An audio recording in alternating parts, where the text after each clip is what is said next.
Assalamualaikum warahmatullahi wabarakatuh. Selamat berjumpa kembali anak-anak semuanya. Sekarang kita akan membahas suatu topik yaitu mengenai ideal mesin ya. Tapi di sini kita akan membahas mengenai suatu ideal yang disebut sebagai ideal prima. Kita akan tulis di sini ideal prima. Ini ya. Jadi apa namanya?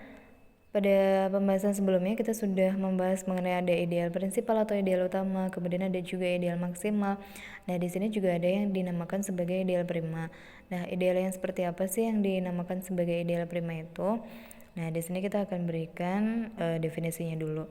Jadi anak-anak, pada saat kalian mempunyai suatu ring gini ya.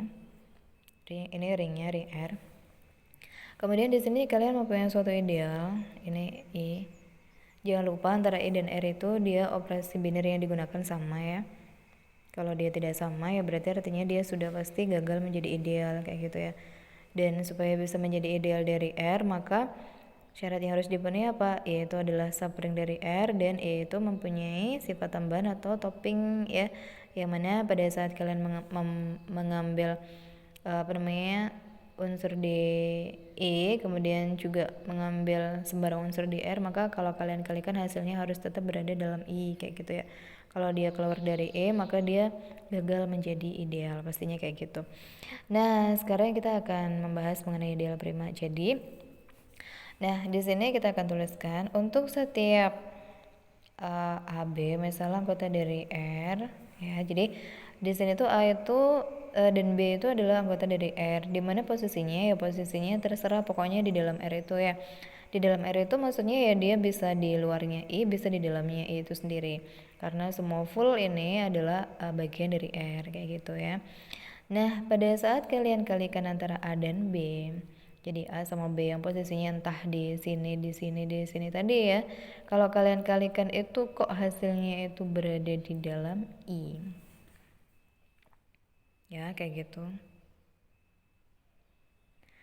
Maka supaya bisa menjadi ideal prima, ada syarat yang harus dia penuhi. Kalau yang tadi kan sembarang ya, sembarang itu maksudnya adalah AB-nya itu pokoknya posisinya berada di dalam R kayak gitu ya, entah itu di luarnya I semuanya atau di dalam I semuanya kayak gitu ya. Tapi supaya bisa menjadi ideal prima maka ada syarat dari posisi si AB ini. Supaya bisa menjadi ideal prima gimana ya, berarti artinya A-nya itu harus berada di dalam I atau B-nya yang berada di dalam I kayak gini ya, atau mungkin dua-duanya berada di dalam I seperti itu. Kalau misal dua-duanya di luar I tapi di dalam R ya, tapi di luar I kayak gini, apakah si I-nya itu disebut sebagai ideal prima? Jawabannya adalah tidak kayak gitu ya. Jadi ini adalah syarat yang harus dipenuhi supaya dia bisa menjadi ideal prima. Oke anak-anak, bisa dipahami semuanya maksudnya ya. Jadi sekali lagi anak-anak, nah untuk setiap AB anggota dari R di mana AB A dikalikan dengan B itu hasilnya kok berada di dalam I, maka kalian harus memenuhi apa? A itu harus berada di dalam I atau B-nya itu harus berada di dalam I. Supaya apa? Supaya kalian bisa mengatakan bahwasanya I itu adalah ideal prima dari R kayak gitu ya. Nah, untuk kemungkinan-kemungkinannya bagaimana? Sekarang kita akan gambarkan kemungkinannya ya. Misal, ini adalah si R-nya, kemudian ini adalah si I-nya. Nah, AB itu di mana ya? Mungkin A-nya itu bisa di sini, kemudian B-nya di sini gak masalah ya. Tapi AB itu kalau dikalikan hasilnya harus berada di dalam I, jangan lupa ya. Nah, ini kalau A-nya di sini atau B-nya di sini, gini ya. Dan hasil kalinya di dalam I, maka I-nya disebut sebagai ideal prima. Kemudian kemungkinan yang kedua mungkin B-nya yang di dalam sini, A-nya yang di luar. I boleh ya, hasilnya tetap di dalam I. Kemudian yang ketiga mungkin dua-duanya di dalam I. Jadi A-nya di sini, B-nya di sini, hasilnya juga di sini, maka ini juga merupakan ideal prima. Yang ada tadi B-nya di dalam sini, di dalam I. Ini kita tulis dulu ini R, ini I. A-nya di sini, kalau dikali hasilnya di dalam sini, di dalam I ya. Kalau yang ini A-nya di dalam I, B-nya di luar I, tapi kalau dikali hasilnya di dalam I. Nah, ini juga disebut ideal prima. Nah, kalau yang ini misal kita buat kayak gini, ini R-nya di sini, I-nya, A-nya di sini, B-nya di sini. Kalau dikali kan hasilnya itu C, misal C-nya itu di dalam sini. Apakah ini merupakan ideal prima? Bukan, ini bukan merupakan ideal prima ya. Kenapa kok bukan ideal prima? Karena dia tidak memenuhi syarat. Karena syaratnya salah satu harus berada di dalam I. Kalau yang ini kan dua-duanya tidak di dalam I ya, tapi di luarnya si I, meskipun di dalamnya R ya. Nah, oke, kalau anak-anak sudah paham mengenai definisi dari ideal prima, maka sekarang kita akan buatkan contoh untuk yang ideal prima itu seperti apa. Nah, contohnya adalah sebagai berikut. Misal kita mengambil Z itu adalah suatu ring, maka pastinya NZ itu merupakan ideal dari Z. Ya, kita akan mengambil salah satunya, misal ideal yang dibangun oleh 7, di mana 7 itu adalah anggota dari bilangan bulat itu ya, yaitu siapa? Yaitu 7 kali R, di mana R itu adalah anggota dari Z. Sehingga kalau kita susun, maka dia jadinya siapa? Z-nya sendiri itu kan dia isinya adalah siapa anak-anak? 0 plus minus 1 plus minus 2 plus minus 3 dan seterusnya gini ya. Berarti nanti di sini hasilnya itu ya 7 kali 0, 0, kemudian 7 kali 1, 7, 7 kali minus 1 ya, min 7 ya. Jadi kita bisa tulis plus minus 7, plus minus 14, plus minus 21, dan seterusnya kayak gitu ya.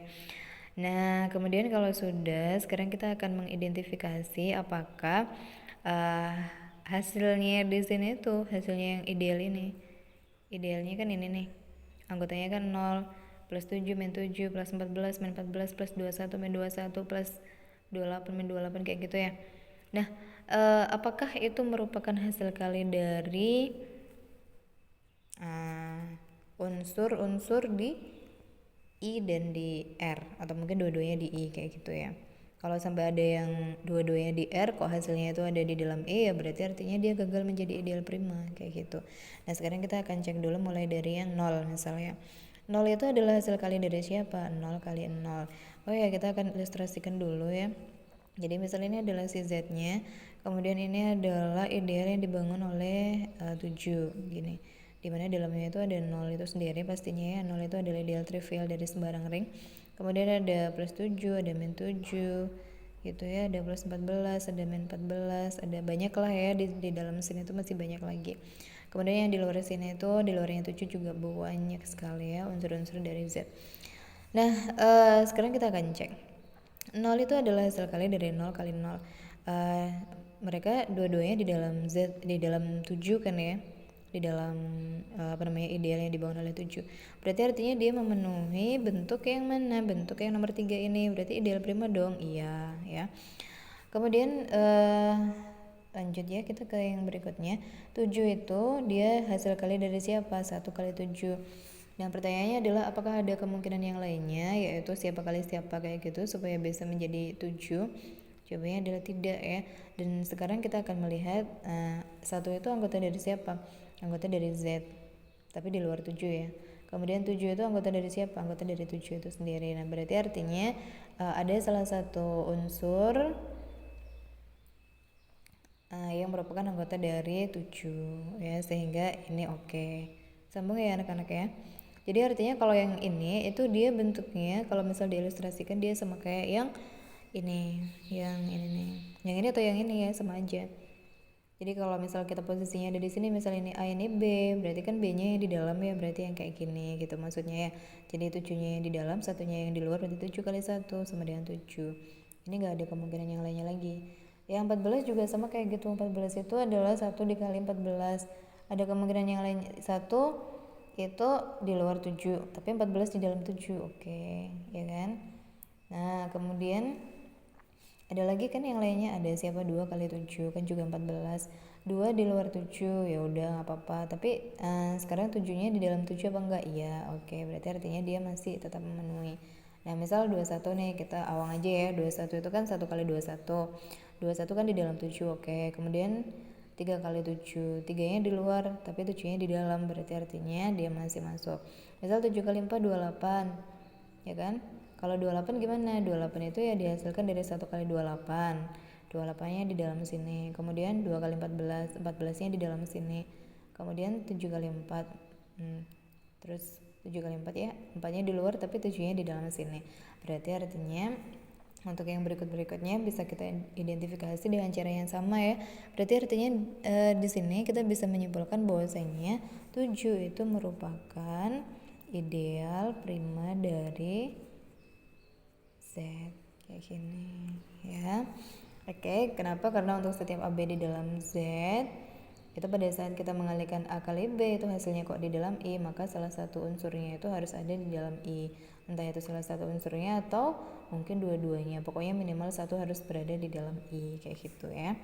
Nah kemudian sekarang kita akan mengambil contoh yang lainnya. Misalnya ini contoh yang nomor 1, sekarang kita akan mengambil contoh yang nomor 2. Misal kita akan mencari atau mengidentifikasi apakah ideal yang dibangun oleh 14 ini merupakan ideal prima dari Z. 14 berarti artinya yang 14 kali R dengan R adalah anggota dari Z. Jadi siapa aja isinya ya? Berarti isinya adalah 0 plus minus 14 plus minus 14 kali 2 ya 28, nanti 14 kali 3 dan seterusnya kayak gitu ya. Dan sekarang kita akan mulai melakukan pengecekan. 0 itu adalah 0 kali 0, berarti dua-duanya di dalam itu kan, di dalam apa namanya si 14. Misal kalau digambar gini, ini adalah si Z-nya, yang ini adalah si 14-nya. Ini 14-nya gini ya. Nah, ini tuh adalah si 0, ada 0 di situ, ada 14 di situ, ada minusnya juga. Kemudian ada 28 di situ, ada minus 28 juga ya, kayak gitu. Kemudian ada siapa lagi? 14 kali 3 berapa? 30 sama 12 ya, berarti 42 kayak gitu ya. Ada minus 42 juga di situ dan lain sebagainya ya. Nah, sekarang kita akan melakukan pengecekan selanjutnya. 0 kali 0 berarti 0-nya ada di dalam sini kan ya. Kemudian 14 itu adalah 1 kali 14. 14-nya ada di dalam sini, oke. Meskipun satu nggak di dalam sini ya nggak masalah, yang penting sudah ada 14 yang di dalam situ. Kemudian ada kemungkinan yang lainnya lagi, ada siapa? 2 kali 7 kan 14 ya. Nah, ini kira-kira apakah 2 itu berada di dalam 14? Apakah 2 berada di dalam 14? Apakah 7-nya berada di dalam 14 dan apakah 2-nya berada di dalam 14? Jawabannya adalah tidak, ya kan? Nah, jadi artinya di sini kita bisa mengatakan bahwasanya ternyata 2 itu kan di luarnya Z kan ya? Bukan di luarnya Z, di luarnya 14 ini maksudnya. Kemudian si 7-nya sendiri juga di luarnya 14 ini. Nah, tapi kalau kita kali, ternyata hasilnya itu dia berada di dalam 14 ini ya. Ideal yang dibangun oleh 14 kayak gitu.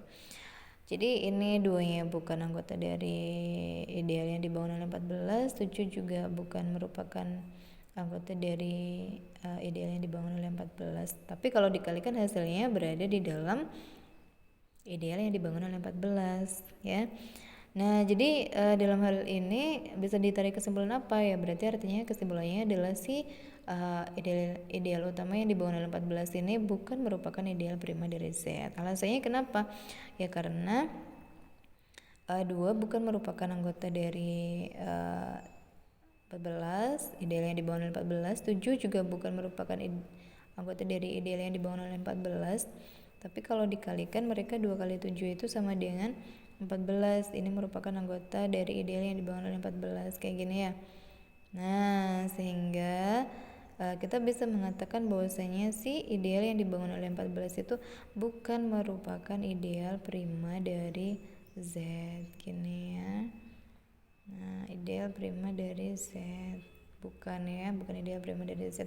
Nah, ini adalah salah satu contoh penyangkal yang menyebabkan dia gagal menjadi ideal prima kayak gitu. Apakah ada contoh penyangkal yang lainnya lagi? Nah, anak-anak kalau misal disuruh membuat contoh penyangkal yang lainnya lagi, boleh misal tidak menggunakan 2 kali 7, misal menggunakan 28 itu kan kemungkinannya bisa 1 kali 28, ada 28, terus ada 2 kali 14-nya ada, 7 kali 4 kayak gitu ya. 7 bukan merupakan anggota dari ini, kemudian 4 juga bukan merupakan anggota dari ini, tidak ada di dalam sini kan dua-duanya ya, tapi mereka berdua kalau dikalikan hasilnya ada di dalam sini. Berarti artinya dia tidak memenuhi syarat untuk dia bisa menjadi ideal prima, sehingga dalam hal ini dia dikatakan gagal menjadi ideal prima.